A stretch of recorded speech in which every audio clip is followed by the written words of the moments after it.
భారత్ అలాగే ఇంగ్లాండ్ జట్ల మధ్య సెమీఫైనల్ జరిగింది కదా! టీ20 వరల్డ్ కప్ 2026కి సంబంధించి. అయితే ఇక ఈ సెమీఫైనల్స్‌లో భారత జట్టు 7 పరుగుల తేడాతో గెలిచింది. నిజం చెప్పాలంటే మ్యాచ్ మొత్తం కన్నురెప్ప వాల్చినా కూడా ఏదో పెద్ద మ్యాచ్ మిస్ అయిపోయినట్టు అర్థమవుతుంది. అయితే ఇక ఈ మ్యాచ్ గెలవడానికి ముఖ్యంగా భారత్ ఓటమికి అలాగే అక్కడ ఇంగ్లాండ్ గెలుపుకి మధ్య ఒక అడ్డుగోడగా నిలబడిన వ్యక్తి ఎవరైనా ఉన్నారంటే జస్ప్రీత్ బుమ్రా. 18వ ఓవర్‌లో అతి కీలకమైన ఓవర్‌లో 6 పరుగులు ఇచ్చాడు చూసారా? అది నెక్స్ట్ లెవెల్ అనే చెప్పుకోవాలి. అయితే దీనిపైన మన భారతదేశపు దిగ్గజాలందరూ కూడా సూపర్‌గా స్పందించారు. తనేమన్నారంటే సంజు శాంసన్‌తో పాటు ఫస్ట్ సికందర్ ధవన్ ఏమన్నాడంటే శివం దుబే సపోర్ట్ కానీ, బుమ్రా బౌలింగ్ కానీ, అక్షర్ పటేల్ క్యాచెస్ కానీ, ఏం చెప్పాలి ఈ మ్యాచ్ గురించి మాటలు రావటం లేదు. నిజంగా చెప్పాలి అంటే ప్రతి ఒక్కళ్ళని జట్టులో ఉన్న ప్రతి ఒక్కళ్ళని మెన్షన్ చేసుకుంటూ వెళ్ళాలేమో అనిపిస్తుంది. ఎందుకంటే ఇంక T20 world cup back to back, back to back మనమే విశ్వ విజేతలుగా నిలుస్తామని చెప్పడంలో ఎటువంటి సందేహం లేదు.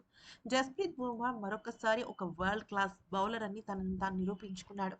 ఇంతకు మించి ఏం చెప్పాలి చెప్పండి అంటూ ఇక శిఖర్ ధవన్ అయితే అటు సంజు గురించి, అక్షర్ గురించి, అలాగే బూమ్రా గురించి, హార్దిక్ గురించి పేరు పేరున మెన్షన్ చేస్తూ వాళ్ళకి ప్రత్యేకమైన శుభాభినందనలు తెలుపుతూ వచ్చాడు.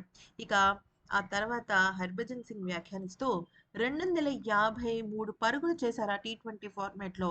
అయినా కూడా అది ఇంగ్లాండ్ జట్టు 7 పరుగుల తేడాతో ఓటమి పాలైందా? Oh my god! టీ20 ఫార్మాట్ కూడా ఇప్పుడు టెస్ట్ కన్నా దారుణంగా మారిపోయిందే. ఇంకా ఎన్ని పరుగులు చేస్తే జట్టు సేఫ్ అని చెప్పాలో నాకు అర్థం కావటం లేదు. అంత భారీ స్కోర్ చేసిన తర్వాత కూడా భారత జట్టు నిరంతరం ఇంగ్లాండ్ దగ్గర నుంచి అసలు ఆ స్కోర్‌ని రాబట్టకుండా ఆపేయడానికి ఎంత ప్రయత్నించిందో ఆ దేవుడికే తెలియాలి. నిజంగా క్రేజీ సెమీఫైనల్స్. డెత్ ఓవర్స్‌లో బౌలింగ్ నిజంగా ఆటను మార్చేసింది. నిజమే. ఇంగ్లాండ్ జట్టు ఆటగాళ్ళన్నట్టుగా ఇంగ్లాండ్ జట్టుకి, అలాగే మన భారత జట్టుకి ఉన్న ఒకే ఒక్క తేడా ఏదైనా ఉందంటే అది కరెక్ట్‌గా జస్ప్రీత్ బుమ్రా. నిజం చెప్పాలి అంటే దీన్ని ఒక అద్భుతమైన ఎక్సైట్‌మెంట్‌తో చూసాను. ఇంతకు మించిన ఒక గొప్ప సెమీఫైనల్ ఉండదేమో ఇప్పటి వరకు అని నాకనిపిస్తోంది అంటూ చెప్పుకొచ్చాడు. అయితే ఇక ఇర్ఫాన్ పఠాన్ వ్యాఖ్యానిస్తే దీని గురించి దాదాపుగా 500 పరుగులు ఈ మ్యాచ్‌లో జరిగాయి. 40 ఓవర్ల పాటు జరిగిన ఈ మ్యాచ్‌లో గనక మనం చూసినట్టయితే నాకైతే man of the match is Jasprit Bumrah. అసలు ఎకానమీ 8.25 అంటే ఏం చెప్పాలి తన గురించి? ఎంత వ్యత్యాసం తీసుకొచ్చాడు జట్టుకి. ఇంత అద్భుతమైన వరల్డ్ క్లాస్ ప్లేయర్‌కి మ్యాన్ ఆఫ్ ది మ్యాచ్ ఇవ్వకపోవడం నేను పర్సనల్‌గా ఫీల్ అవుతున్నాను. అంతా 18వ ఓవర్‌లో టైట్ సిట్యుయేషన్‌లో ఇంగ్లాండ్ లాంటి బ్యాటర్స్‌కి అప్పటికే బెతెల్ సెంచరీ చేసి ఉన్నాడు. ఇంత గొప్పగా బౌలింగ్ చేసిన అతనికి మ్యాన్ ఆఫ్ ది మ్యాచ్ ఇవ్వకపోవటం బాధగా అనిపిస్తుంది. ఆఫ్‌కోర్స్ అటు సంజు, ఇటు బుమ్రా, అలాగే మరోవైపు అక్షర్ ప్రతి ఒక్కళ్ళు కూడా వాళ్ళకి మించిన పెర్ఫార్మన్స్ ఇచ్చారు. రియల్లీ గ్రేట్ జాబ్ అంటూ పేర్కొన్నారు.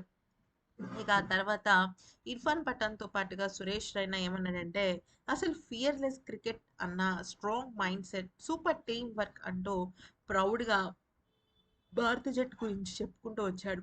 ఇక ఆ తర్వాత సెహ్వాగ్ వ్యాఖ్యానిస్తూ ఏమన్నాడంటే, భారత జట్టు అద్భుతంగా అనాలిసిస్ చేసింది. ఇంగ్లాండ్ జట్టు ప్లేయర్స్ ఎలా అయితే వీక్‌గా ఉన్నారో, ఏ పొజిషన్‌లో వాళ్ళు వీక్‌గా ఉన్నారో, అవన్నీ కూడా చాలా క్లియర్‌గా అర్థమయ్యేటట్టుగా వాళ్ళు అర్థం చేసుకుని, దానికి తగ్గట్టుగా బ్యాటింగ్, బౌలింగ్, ఫీల్డింగ్ చేశారు. ముఖ్యంగా నా ప్రత్యేకమైన శుభాభినందనలు సంజుకి, అలాగే బుమ్రాకి, ఇంకా అక్షర్‌కి. వీళ్ళ ముగ్గురు ఆటని మార్చేశారు. సాధారణంగా ఒక మ్యాచ్‌లో 1 లేదా 2 టర్నింగ్ పాయింట్స్ ఉంటాయి. ఇక్కడ ప్రతి ఓవర్‌కి ఒక టర్నింగ్ పాయింట్ ఉంది. ఇంతకు మించి ఏం మాట్లాడాలో అర్థం కావటం లేదు. గ్రేట్ టీమ్ ఇండియా అంటూ పేర్కొన్నాడు. ఇక ఆ తర్వాత దీని గురించి రాబిన్ ఊతప్ప వ్యాఖ్యానిస్తూ ఏమన్నాడంటే, భారత జట్టు ఇంత అద్భుతంగా కాన్స్టెంట్‌గా అసలు ఊహించని ఆటను ప్రదర్శిస్తోంది. కొన్ని సందర్భాలలో కొన్ని ఫీల్డ్స్‌లో కొద్ది పేలవమైన ప్రదర్శన, తర్వాత ఇమ్మీడియేట్‌గా అద్భుతమైన డబుల్ కమ్‌బ్యాక్ కానీ, ఆ తర్వాత గ్రాఫ్ ఇంప్రూవ్‌మెంట్ కానీ, ఫీల్డింగ్ కానీ అసలు ఈరోజు ఫీల్డింగ్ అయితే నాకు తెలిసి భారతదేశానికి అంటే మన భారత జట్టుకి స్పెషల్ డ్యూరీ అవార్డ్ ఇవ్వాలి. అక్షర్ పట్టుకున్న ఆ క్యాచ్‌ని నేను వర్ణించలేకపోతున్నాను. అయితే అదే టైంకి శివం దుబే నా కోసమే ఈ క్యాచ్ ఉంది అన్నట్టుగా తను పోజింగ్ ఇవ్వటం అబ్బా! నిజంగా క్రికెట్ అభిమానులకైతే ఒక రకంగా చెప్పాలంటే పండగలాగా అనిపిస్తుంది.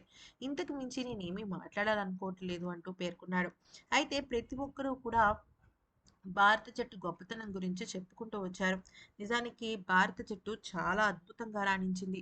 ఎక్కడా కూడా మ్యాచ్ ఓడిపోతాము అన్న ఒక అనిశ్చితి అయితే ఎక్కడా కూడా రాలేదు. చాలా అద్భుతంగా ఆడుతూ వచ్చింది భారత జట్టు.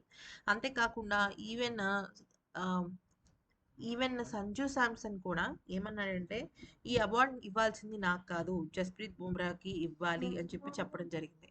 కాకపోతే ఈ మ్యాచ్‌లో మరో టర్నింగ్ పాయింట్ ఏంటి అంటే ఆహ్, హ్యారీ బ్రూక్స్ సంజు శాంసన్ క్యాచ్‌ని వదిలేసాడు. అప్పుడు సంజు శాంసన్‌కి అరౌండ్ 17 రన్స్ ఉన్నాయి తన వ్యక్తిగతమైన స్కోరు. అయితే ఇక అది నిజంగా చాలా అంటే చాలా గొప్ప లైఫ్ లైన్ అని చెప్పొచ్చు. టర్నింగ్ పాయింట్లు 4, 5 ఉండొచ్చేమో గానీ, లైఫ్ లైన్ మాత్రం సంజుకొకటే వచ్చింది. ఎందుకనంటే 253 పరుగులున్న టార్గెట్‌ని ఈజీగా ఛేదించడానికి జస్ట్ ఒక 6 సూపర్ ఓవర్‌కి దూరంలో ఉన్న ఇంగ్లాండ్ జట్టు 180 190 చేసుండుంటే పరిస్థితి వేరేలాగా ఉండేది. సో, 7 పరుగుల తేడాతో గట్టెక్కి అద్భుతమైన విజయం సాధించిన భారత జట్టు గ్రేట్ అని చెప్పుకోవాలి. అంతేకాకుండా ఇప్పుడు ఇంకొకసారి న్యూజిలాండ్‌తో అహ్మదాబాద్ వేదికగా నరేంద్ర మోదీ స్టేడియంలో ఆడబోతుంది. నరేంద్ర మోదీ స్టేడియం చాలా అంటే చాలా డేంజరస్ స్టేడియం. అయితే నిజానికి ఇప్పుడు మరి భారత జట్టుకి రిజర్వ్ డే అనేది ఫైనల్ రోజున ఉంటుందన్నమాట.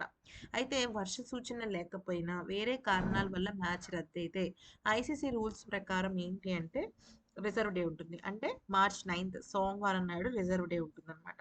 ఫైనల్ మార్చ్ 8న వర్షం పడినా, ఏదన్నా కారణం చేత రద్దయినా కూడా మళ్ళీ రిజర్వ్ డే రోజున ఫ్రెష్‌గా నిర్వహిస్తారు. ఒకవేళ మొదటి రోజు ఆట ప్రారంభమై మధ్యలో నిలిచిపోతే, రిజర్వ్ డే రోజున ఎక్కడైతే ఆట ఆగిపోయిందో, అక్కడి నుంచి మ్యాచ్ కొనసాగుతుంది.